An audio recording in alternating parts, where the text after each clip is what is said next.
నమస్తే. Welcome to Suman TV. నేను మీ యామిని. ప్రస్తుతం మనతో ఉన్నారు ప్రముఖ ఆధ్యాత్మికవేత్త, ప్రముఖ జ్యోతిష్య వాస్తు పండితులు మాడుగుల శివప్రసాద్ గురుగారు ఉన్నారు. వారితో మాట్లాడదాం. నమస్కారం గురుగారు. ఆశీర్వచనం తల్లి. గురుగారు, ఈ నెలలో అసలు కన్యా రాశి వారికండి ఏ విధంగా ఉంటుంది? వీళ్ళకి సంబంధించి పరిహారం అంటూ ఏంటండి? తాకట్టులో ఉన్న బంగారాన్ని విడిపించి ఆ రోజు ఆన్లైన్ రేటుకే మేము కొంటాం. Sharma gold company. శ్రీ మహాగణాధిపతయ నమః. ఐం మహాసరస్వత్యే నమః. శ్రీ లలితాంబికాదేవియే నమః. కన్యారాశి వాళ్లకు ఈ ఫిబ్రవరి మాసం ఎలా ఉంటుంది అంటే చాలా యోగదాయకంగా ఉన్నది. నేను గతంలో చెప్పాను, అన్ని చోట్ల చెప్పాను, మళ్ళీ చెబుతున్నాను. వీళ్లకు దాదాపు 11 సంవత్సరాల పాటు ఏకధాటిగా ఏకఛత్రాధిపత్యం అన్నట్టుగా వీళ్ళ యొక్క జాతకం ఉంటుంది. అయితే ఎక్కడ మనము ఇబ్బందులు పడుతున్నాము అంటే మన వ్యక్తిగతమైనటువంటి జాతకాలలో ఉండేటువంటి దోష పరిహారాలు తెలుసుకోలేక ఇబ్బందులు పడుతూ ఉంటారు. మేము పరిహారము చేసుకున్నాము గురువుగారు, కాళహస్తికి వెళ్ళాము, కుక్కే సుబ్రహ్మణ్యం వెళ్ళాము, ఇంకెక్కడెక్కడికో వెళ్ళాము, ఏదో పరిహారాలు చేశాము, కొన్ని నదీ స్నానాలు చేశాము, పితృదోషాలు ఉన్నాయన్నారు చేశాము, అయినా మాకు మేలు జరగడం లేదు అనేటువంటి భావనతో ఉంటారు. అయితే కీలకమేమిటో జాతకం చూస్తే తెలుస్తుంది ఎక్కడ తేడా ఉంది అని. వీళ్ళు నిజానికి 10 మందికి సహకారము అందించగలిగినటువంటి స్థాయి, మంచి ఆర్గనైజేషన్, స్వచ్ఛత, ఒక పద్ధతి, ఒక విధానము, ఒక మనిషిని ఎలా పైకి తీసుకురావాలో వీళ్లకు తెలిసినంతగా ఇంకొకరికి తెలియదు. కానీ వీళ్ళు ఎలా పైకి తెచ్చుకోవాలో, వీళ్ళు ఎలా ఎదగాలనో వాళ్లకు తెలియదు. ఇంకొకరిని బాగా తీసుకురాగలుగుతారు. అంటే వీళ్లకు వేరే వాళ్లకు వచ్చినన్ని అవకాశాలు ఈ రాశి వాళ్లకు రావు. అంటే వచ్చినప్పుడు కొంచెము వీళ్ళు దృష్టి పెట్టలేదు అక్కడ, అందువలన కొన్ని ఇబ్బందులు జరుగుతున్నాయి. చాలామందికి చెప్పినట్టు జరిగింది గురువుగారు, మేము లైన్లోకి వచ్చాము గురువుగారు, మేము చేసుకుంటున్నాము గురువుగారు, మాకు మొన్ననే లోన్ శాంక్షన్ అయింది గురువుగారు, ఎవరెవరో చెప్తుంటారు. కొంతమంది మీరు చెప్తున్నారు కానీ గురువుగారు మాకు ఇంకా ఎలాంటి ఇది రాలేదు, రావాల్సింది ఉంది అనేటువంటి చెప్తాను. నేను చాలా వీడియోలో చెప్తున్నాను. దాదాపు 11 సంవత్సరాల పాటు రావాలి అన్నప్పుడు ఒకరికి నిన్న సంవత్సరం, ఒకరికి ఈ సంవత్సరం స్టార్టు, ఇంకా కొంతమందికి రేపు సంవత్సరం స్టార్టు కావచ్చు.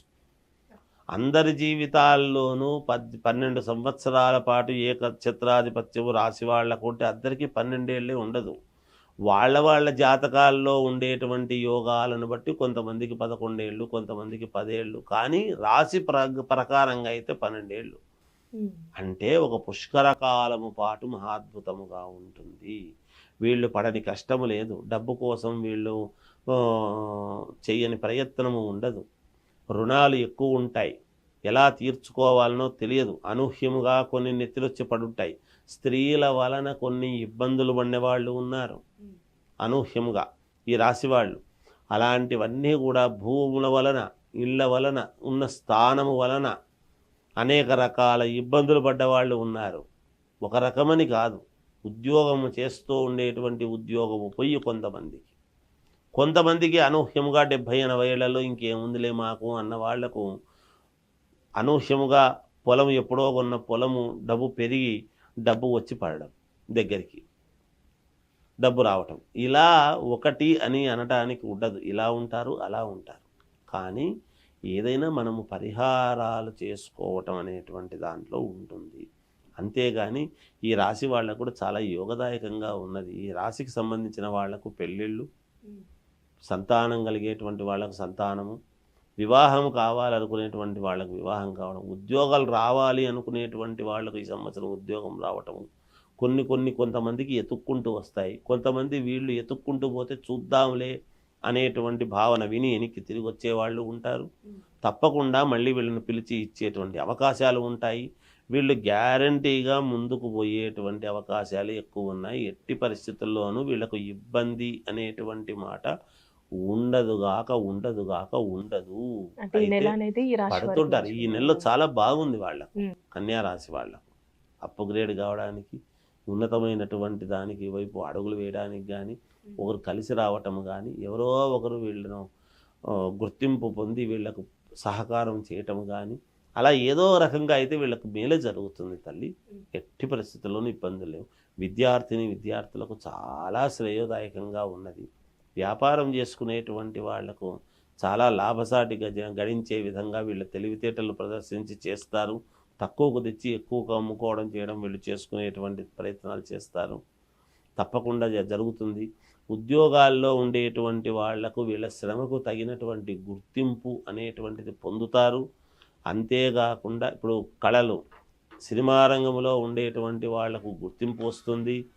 రాజకీయాలలో ఉండేటువంటి వాళ్లకు రేపు పదవీ యోగం అనేటువంటిది కూడా ఉన్నది వీళ్ళకు. ఇది వీళ్ళ యొక్క ఇది.